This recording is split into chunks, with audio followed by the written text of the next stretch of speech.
the weight of our influence. As we read through the Old Testament, especially Kings and Chronicles, we keep seeing the same refrain about the kings of Judah and Israel. Notice the pattern. He did what was evil in the sight of the Lord and walked in the way of his father, and in his sin which he made Israel to sin. 1 Kings 15:26. He did what was evil in the sight of the Lord and walked in the way of Jeroboam, and in his sin which he made Israel to sin. 1 Kings 15:34. For all the sins of Baasha and the sins of Elah his son, which they sinned and which they made Israel to sin, provoking the Lord God of Israel to anger with their idols. 1 Kings 16:13. These verses represent many like them, and they all carry the same weight. The kings did not merely sin, they led Israel into sin. That repeated phrase hit hard today. And in his sin, which he made Israel to sin. God judged these kings not only for their own rebellion, but for the influence they used to turn others away from him. Ah, shepherds of Israel who have been feeding yourselves.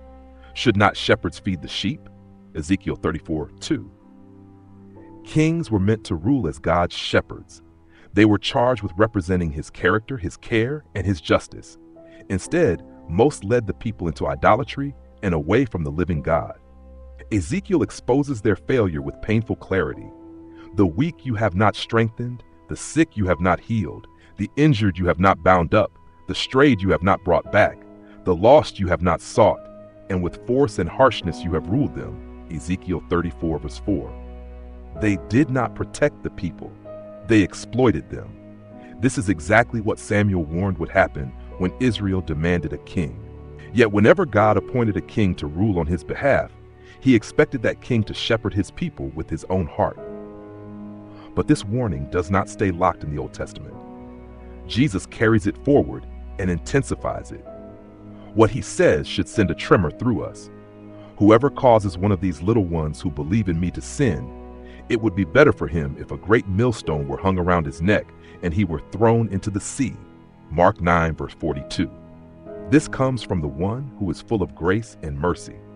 Yet when it comes to influencing the vulnerable towards sin, his words are severe. We may not be kings leading nations astray, but we are still accountable for the influence we exercise. In the eyes of Christ, causing someone to stumble is no small matter. He dethroned kings, he brought down nations, and he warns us in unmistakable terms not to use our influence in ways that lead others into darkness. Our influence is meant to point people to him. It should strengthen faith, not weaken it. It should cultivate worship, not idolatry. It should reflect the heart of a shepherd who serves, not the heart of one who consumes the flock. If we were to stand before King Jesus today, how would our influence on others be weighed? Would our lives reflect a shepherd's heart or a careless leader who never considered the impact of his decisions?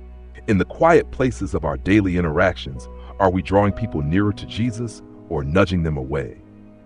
I would love to hear your thoughts in the comments about how this reflection speaks to you as we walk through it together.